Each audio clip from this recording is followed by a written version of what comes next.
Forced to work from home by your employer? Laid off or feeling depressed at home? Do you want to make money working from anywhere? We'll show you how to do it from your couch. It's time for another episode of the Work From Home Show. Coming to you from their homes in Austin, Texas and Tampa, Florida, here are your hosts, Adam and Naresh. Welcome to another episode of the Work From Home Show. This is your host, Adam Schrader, along with Naresh Vissa. We are once again joined by Kerry Lutz. Kerry is the founder of the Financial Survival Network and author of the new book, Viral Podcasting.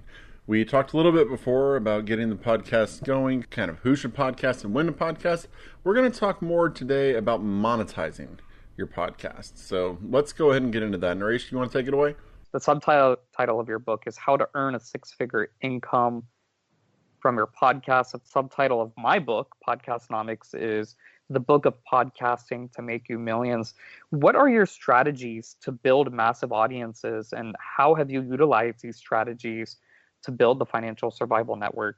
Yeah, so it was 9 years ago when I started this. So things were a little different then, and it used to be as simple as just a link share. So I choose my guests by the popularity of their websites and how much I like their material. So even if somebody was really popular, if I didn't really like what they were doing, I wouldn't invite them on the show. And so I would pick these people out because anybody with a website, or as they call them, blogs, which I think is kind of antiquated term right now. If you got a website, you're putting up content, especially your own content, you're always looking for media interviews of yourself because you want to look like an expert, and I do a pretty darn good interview. So all I had to do then was send them the link, and they posted it on their site, or they tweeted it out, or Facebook, whatever. It's so much harder than that now because a lot of people just never put the links up there, even though you send it to them, and you really need like a follow-up machine to get people to post it. So it's difficult, but still half of them will post it. So link share is key, and it's free. And at the same time, you're talking to people you're interested in. You're building your network. You know, like I have a network international of thousands of financial experts who I've talked with and interviewed. So it's a great way to do it, is just to choose your guests judiciously.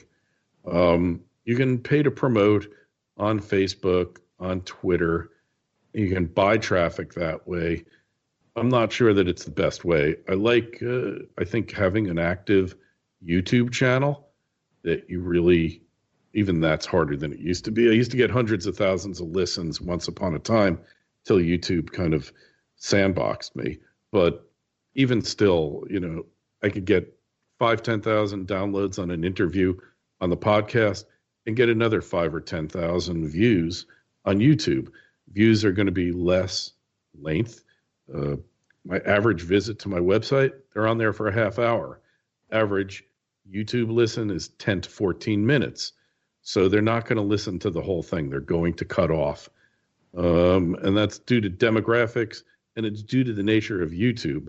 But YouTube is the best podcast server in existence. It has more podcasts on it than any other server around, because a lot of the servers like Libsyn, Spreaker, you name it, they all post to YouTube now if you want them to. So that YouTube channel is crucial. That means graphics. If you don't know graphics, I use PowerPoint, honestly, to come up with my graphics for the YouTube. And so some videos definitely required, but you don't have to become a video master.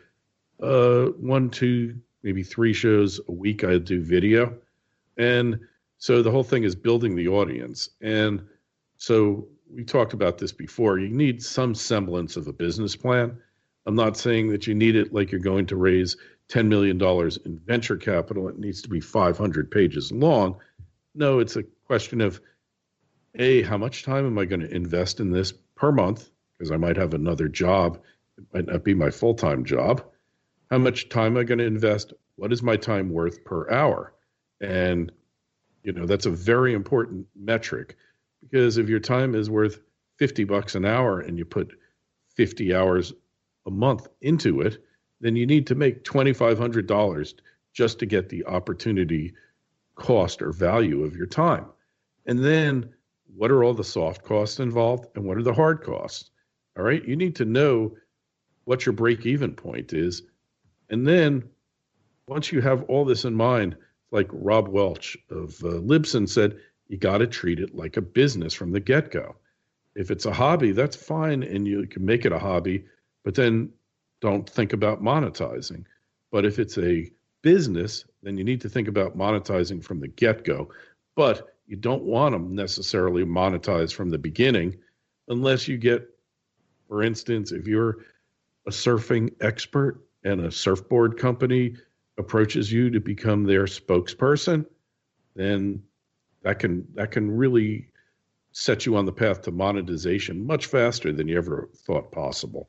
So long-winded, winding answer to your question, but the answer really is focus, build audience, and then monetize.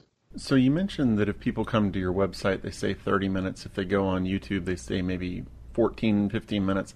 Do you recommend people take a little bit extra time and cut their show up into like topics? Or, I've seen this, some of the big podcasts do that. They'll air 8-minute episodes out of the like hour or two that they have, and they'll split it up into a couple of different ones based on the topics. Is that something that YouTube is even worth trying on YouTube, or do you think it's just put your whole episode out and see what happens? That's so interesting that you ask that. And I think that what you can do is if you hook people, it's really a high profile guest, really important topic. I don't want to say you're getting a scoop because there's no scoops in this stuff. On occasion, I find out something before other people do, but there's no such thing as a scoop. So in which case you can put the first episode up on YouTube and then direct them, if they liked it, to come back to your website. And that's a legitimate way to convert YouTube viewers who you have very little information or contact with other than through their comments, which are often insane babbling, let's face it. So you can utilize it to actually enhance traffic back to your site. That's what I recommend in that type of situation. And then like a couple weeks later, a week later, put the thing up on YouTube anyway, because you don't want people who would like to listen to it but wouldn't necessarily come back to your podcast or your website. You want those people to be able to hear it. Great. Now, do you also use I know Instagram is a new way to share video. TikTok, I don't know. TikTok is really catching on. I don't know if you've heard much about it and how podcasters are utilizing it for their shows. But tell us kind of the strategies or kind of new media that you utilize, not just YouTube and Libsyn and iTunes. Yeah, so I do tweet a bit and Facebook. I haven't gotten that much into Instagram. It just seems like a younger kind of dynamic, and not to say that there aren't potential audiences to be gotten there, because there certainly is. Just that really, how do we say it? They all have their place, and maybe you don't put your podcast up there, but different teasers and stuff to get people to come back to your site. The whole thing is you're not using any one particular channel. You're using all of them to feed traffic to each other. And to the extent that you can do that with TikTok or Periscope or Instagram, then you do it. I've just found, I think the demographic on Instagram is much younger. It's a weird thing. I never got much play on any of my Instagrams, but my friend, we were out to dinner, and we were having these meatballs. They were outrageous. And she said, "Oh, you got to post that on your Insta." And I said, "Yeah, really?" my Instagram. You think anybody cares about my meatballs there? It's, oh, you'll be amazed. And sure enough, I did. And like it was nice because you could post it to Twitter and Facebook and someplace else.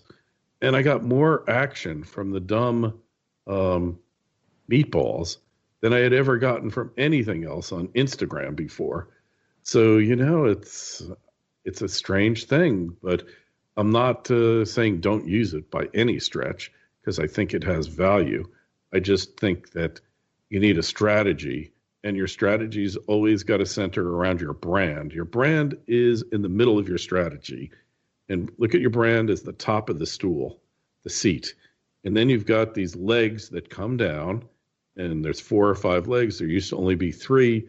There's your podcast, there's your YouTube channel, your Instagram, your Twitter feed. I'm not the best at Twitter, so I can't give any sage advice there, other than you have to really commit to yourself, commit to really doing it properly, which I've been remiss at, but I will. It is on my radar screen, or get somebody who knows what they're doing on it. So you just view it as legs of a stool, and some of them are stronger than others. Some of them will get you more than others, and that's how I kind of perceive it. Now, when you talk about monetizing the podcast, I assume that the primary way people are monetizing is directing people to the services they offer. Is that right? Well, in my case, so we go into the book in different business models. Like, one is, if you're already a consultant or you sell widgets or whatever, then you want to get people to understand that you're an expert in widgets and get them to buy your widgets instead of somebody else's, right? So that's what I would call brand extension. That's one thing. The other one is spokesman model, where you're a spokesperson for the greatest surfboard in the world, or rollerblades or whatever. And then the company, on an exclusive or non-exclusive basis, just gives you money every month to promote them. Then you have, like, what I have is the sponsorship model, where we look for sponsors, advertising, mostly sponsorships, to get companies. So we promote the company. In this case, it's mining companies, mining stocks, resource stocks, and we act as a brand amplifier to get the word out there. So when their sector becomes hot, this sector, people will know the name. And really, I think that is one of the best ways to go about it, from my perspective. But it's also amongst the hardest ways. So, when you do this, you got to understand that you're going to have to work hard to make this work. Now, when you say getting the sponsorships, how many listeners should people be expecting to have before you can really go up to somebody and say, "Hey, I think you'd be a good sponsor for my show"? Well, the answer to that is there is no exact answer, because on the one hand, we could have somebody who's got 10 listeners, but their listeners are hedge fund managers of multi-billion-dollar hedge funds, in which case their 10 listeners is worth more than if you have 1 million on your channel and they're all recently unemployed millennials, right? How much is that audience worth? Not as much. So that all deals with who your archetype or avatar, I hate that term, but everybody uses it now, your avatar listener is. And that's why when you create your profile and your podcast, you really have to spend time, who is going to listen to me? Why should they listen? Why should they care? Do I make any difference? You got to question your whole reason for existence when you're starting your podcast, because you're starting from the ground up. And the other thing we didn't really talk about, but it's really important, especially for monetization, is branding. All right. what is the name of your podcast? Like, I don't really like Financial Survival Network, and I was thinking of changing it because I felt like it wasn't relevant anymore after 10 years of relative prosperity, 11 years the market's going up, everyone's forgotten about financial survival. I was actually thinking of changing the name. My partner Bill said, no, you can't do that. It's your brand. You spent 10 years on it. You have to do it. And sure enough, then the whole pandemic and the economic collapse occurs. And I realize, oh, that name is not so bad anymore. So your name is really important. I talk about this in the book. One of my best names I ever came up with was viral podcasting, because it really gets the message out there. It's authoritative, it's strong, it's snappy, it's brief, powerful. So you can't spend too much time coming up with your name for your podcast. You just can't spend too much time on it. It's so important.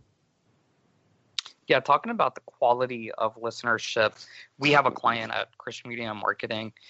They have a subscriber-only podcast. So this is basically like a special small mastermind group. And they only get 80, 90 listens per episode. But like you said, this is a very select group of people who are paying money to listen to this podcast. So being an advertiser for that, they don't have any sponsors or advertisers. I don't think that they are going to get any because they want to promote their own stuff.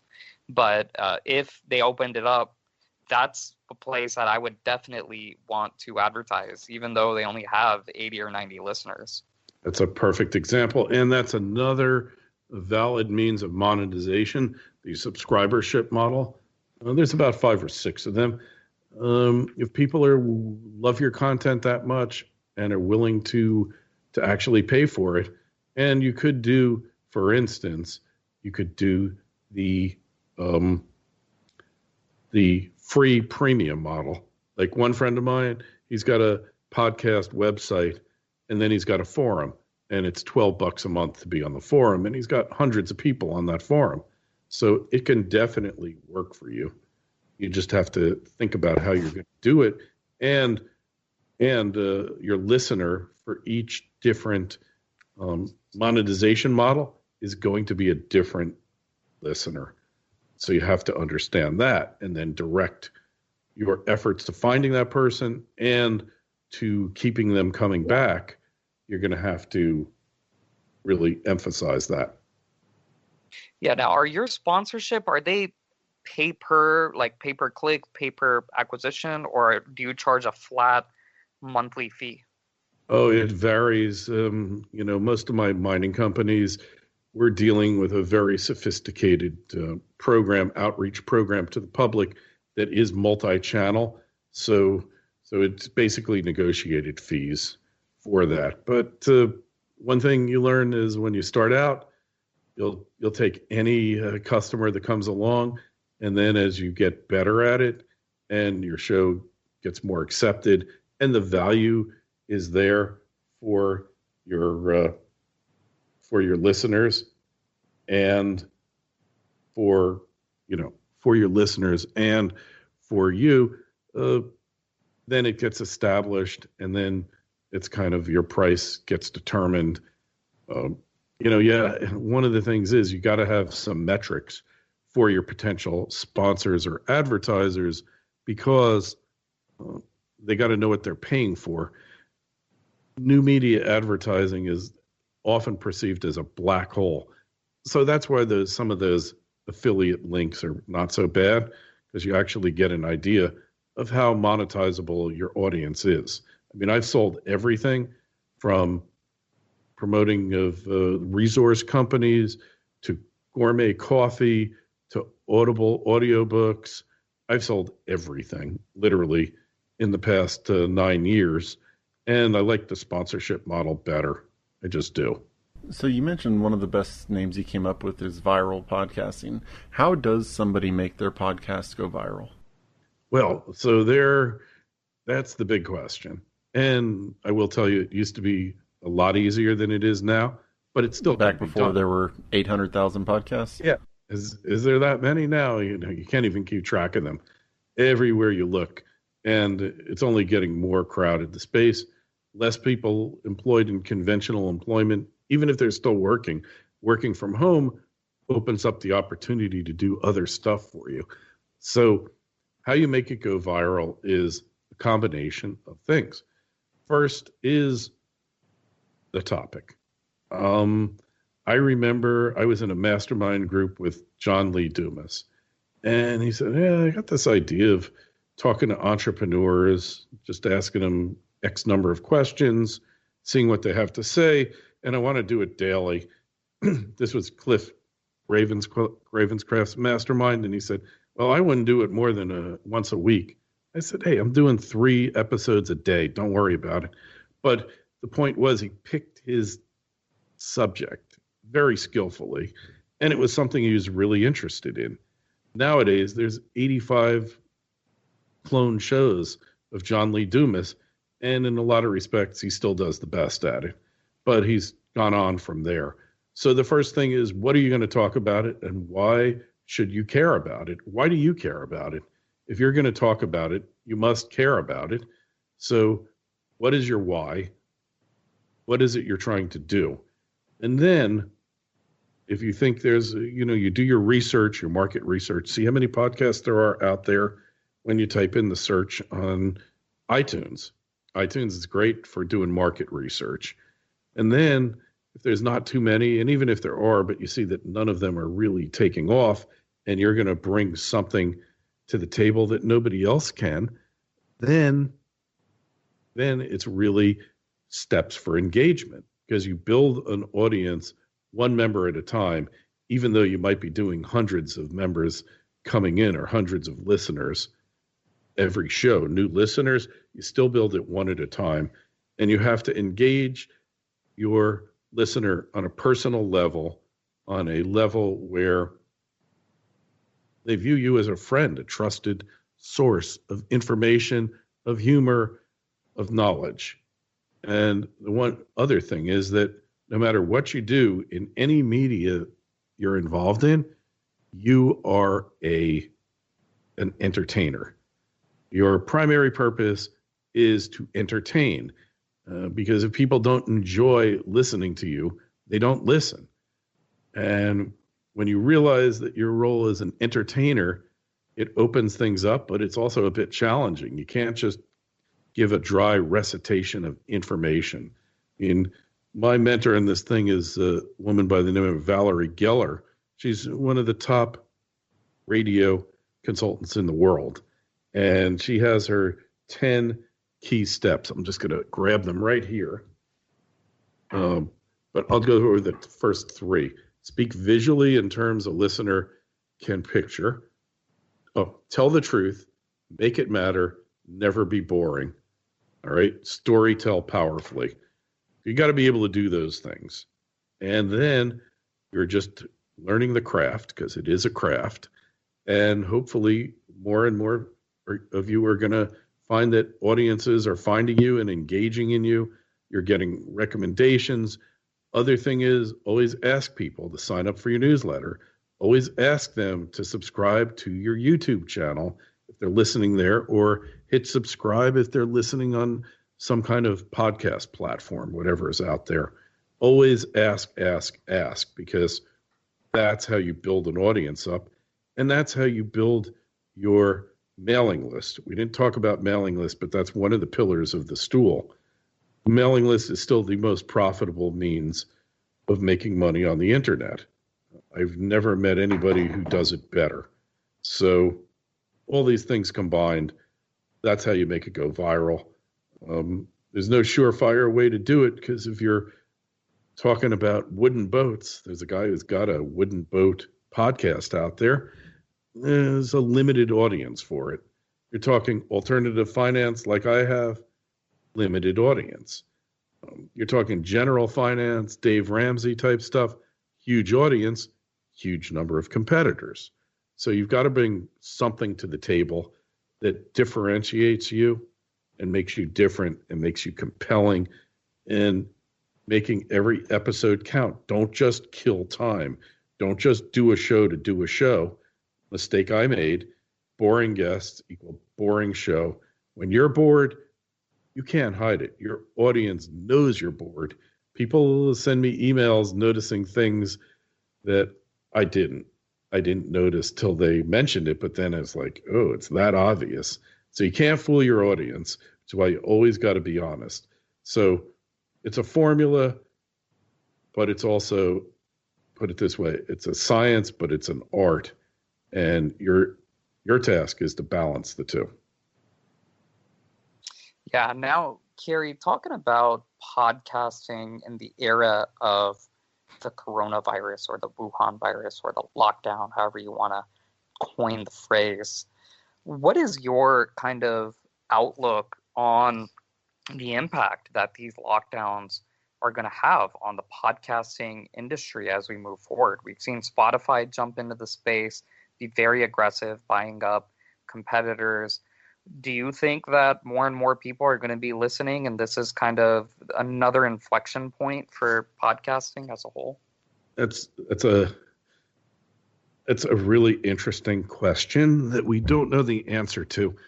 What you've seen with podcasting, as opposed to YouTube, as opposed to social media, is what I would call a quiet revolution.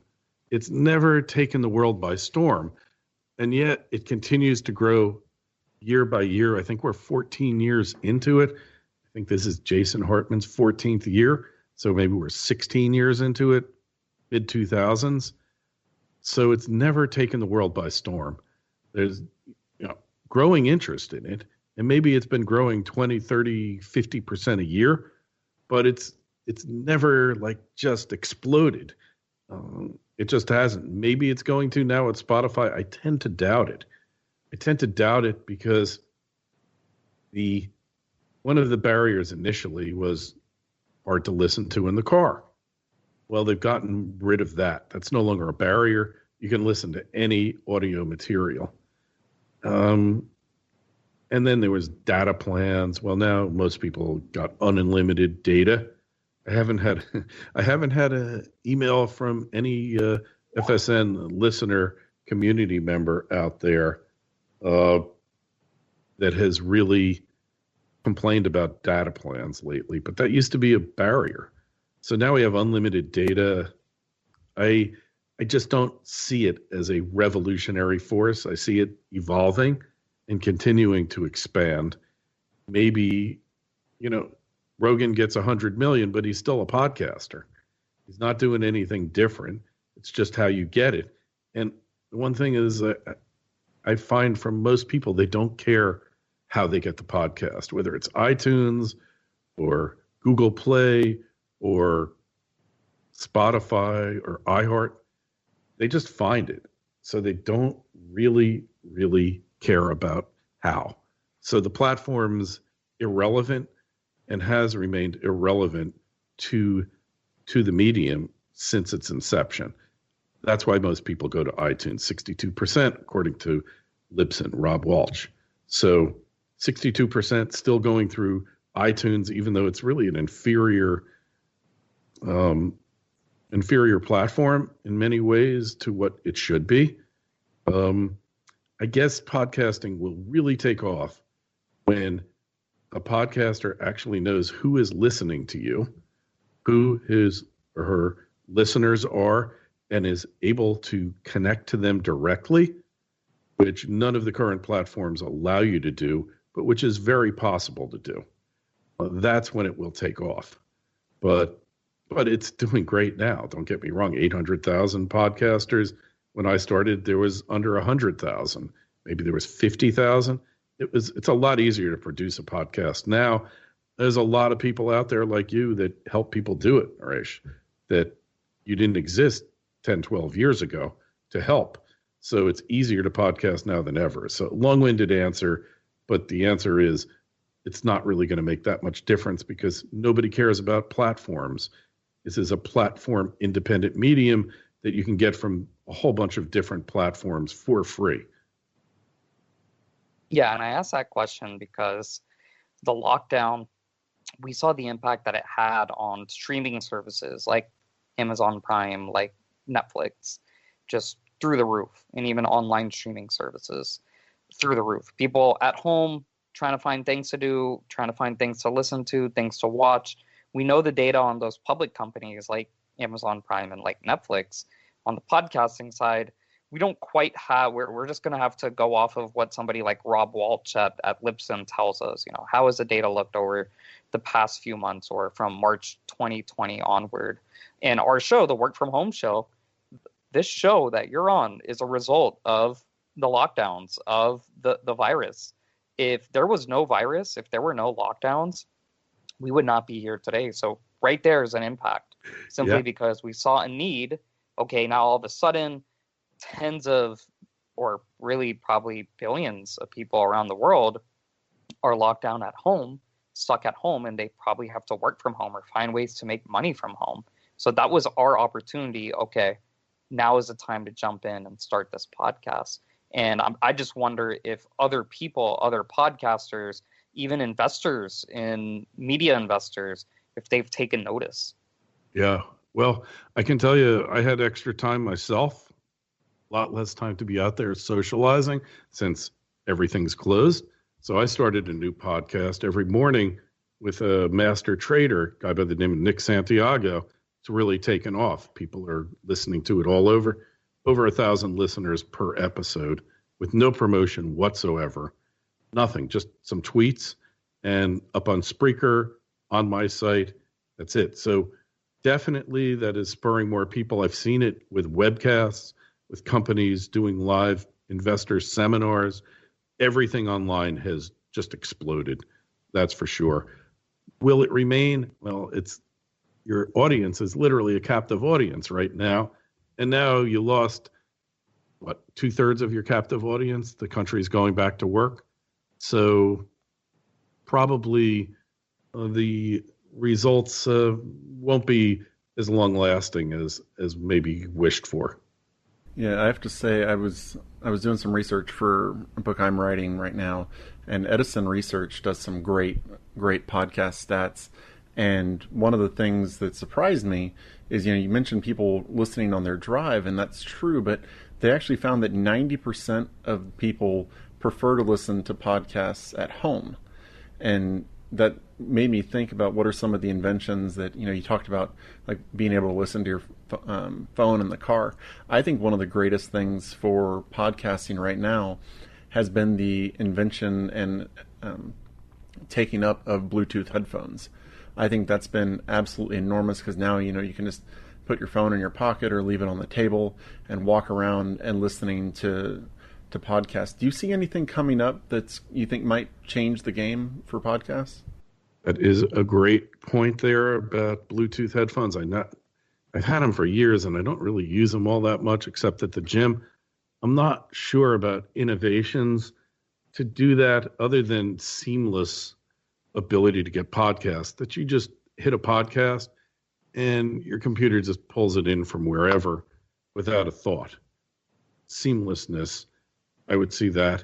And the concept of the front end I was talking about that brings podcasters and your audience together much closer, tighter. Yeah, FeedBurner was almost that, but then Google shelved it. They were on their way towards it.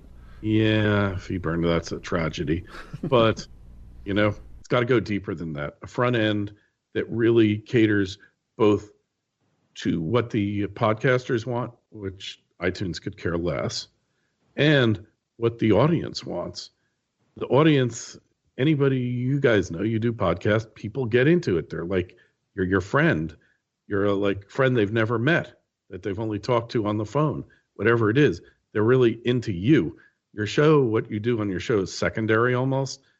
Initially, it brought them in, but then they got into you, like who you are and whatever. And, just that's the way media has always worked.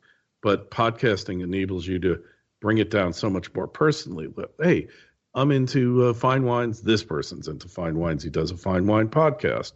So, and then you share experiences, and it validates your experience and their experience. So I see the next innovation, somebody must be working on it. It would be so simple to do it, but that advanced front end, that's a combination podcatcher and engagement tool, both to the listener and to the podcaster. And that will make all the difference. That will put this thing on steroids. If you look at iTunes, it looks no different than it did 12 years ago, does it? Is it really any different than it was? No, it's barely. I know when I got started podcasting in 2011, I knew I had direct contact with the people who ran the iTunes store, the podcasting division of the iTunes store. It was 2 people total. And at the time, Apple had close to 100%, let's say more than 90% of the podcasting share, and they had 2 people running the entire thing. Now I think they have a couple of hundred people running the podcast division. Really? But Apple has not taken podcasting as a business seriously compared to its competitors like Spotify, because Apple's core business is not podcasting. Apple's has other hardware and software and SaaS products that are their core business. That's why Apple is one of the top 3 most successful, biggest brands, largest companies in the world.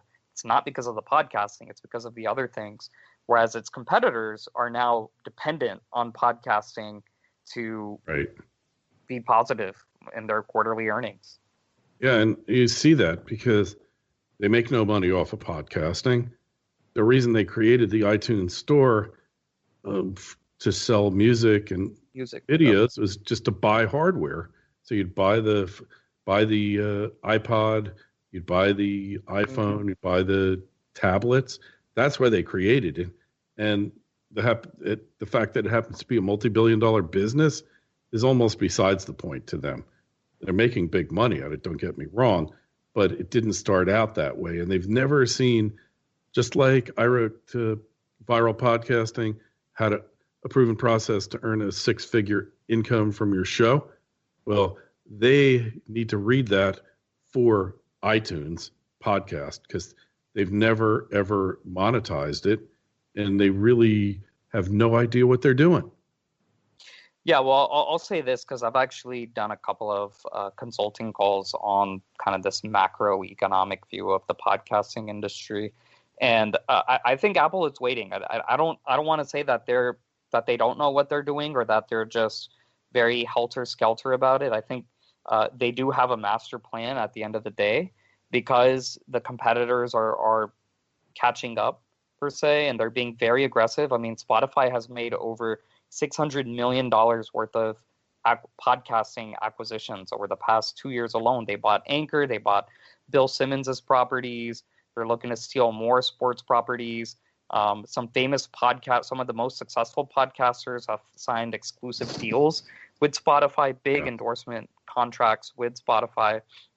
So all that is because Apple, like you said earlier, that Apple podcast app, iTunes, is still the big behemoth that everyone is going after. And Apple hasn't even tried. They didn't even try to grow it. It just kind of happened because they created the iTunes store and they created these podcast rankings and they created the podcast app. So I do think Apple has a grandmaster plan, and it's a matter of they have the capital, they have the infrastructure, they have the resources to essentially just turn on a switch and say, hey, you know what? Let's come out with this product and let's start charging for this and let's buy up all these competitors and all these small tech companies in the podcasting space. I think it's only a matter of time until they turn on that switch. Well, I hope you are correct, and because I think that their ongoing success is really crucial to the space. They haven't really taken it seriously enough, at least outwardly, publicly. I just haven't seen a level of engagement from them and a level of interest. I just have not seen it.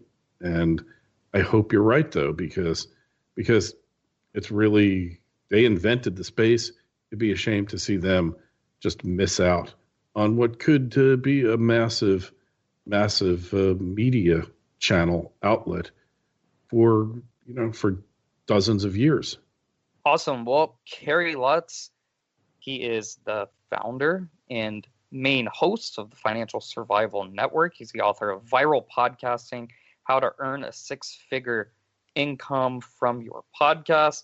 The website is, actually there are two websites, financialsurvivalnetwork.com, financialsurvivalnetwork.com, and also viralpodcasting.com. That's viralpodcasting.com. Kerry, any final thoughts as far as work from home goes, maybe the work from home economy, the future of that, anything else that you want to promote? Yeah, well, you definitely started this podcast at the right time, because I know my children, all three of them, work for big companies, smaller companies. They're all working from home until the end of the year. Two of them are in Manhattan, one's in Europe. They're all working from home. And so while they appear to be able to do this in a productive fashion, maybe not everybody is that good at doing it, but it's certainly a trend that is going to continue onward. And, for myself, I can't really see myself ever working in an office again. That just is never going to happen. But I do understand where people do need to go to the office and the social aspects of it, all these things. So, it's a different world now, and I think that we're going to see more and more of this taking place. Great. Kerry Lutz, thanks for joining us on the Work From Home Show. To all our listeners, check out his websites. Once again, financialsurvivalnetwork.com, also viralpodcasting.com, and check us out, workfromhomeshow.com. If you have any questions for Kerry, feel free to email us, hello@workfromhomeshow.com. That's hello@workfromhomeshow.com. We'll be sure to forward those questions on to Kerry, and he'll get in touch with you. And again, the website is workfromhomeshow.com for all of our previous episodes. And if you want any freebies that we're giving away, just check out the website. You'll see what's available there. And until next time, keep on working from home.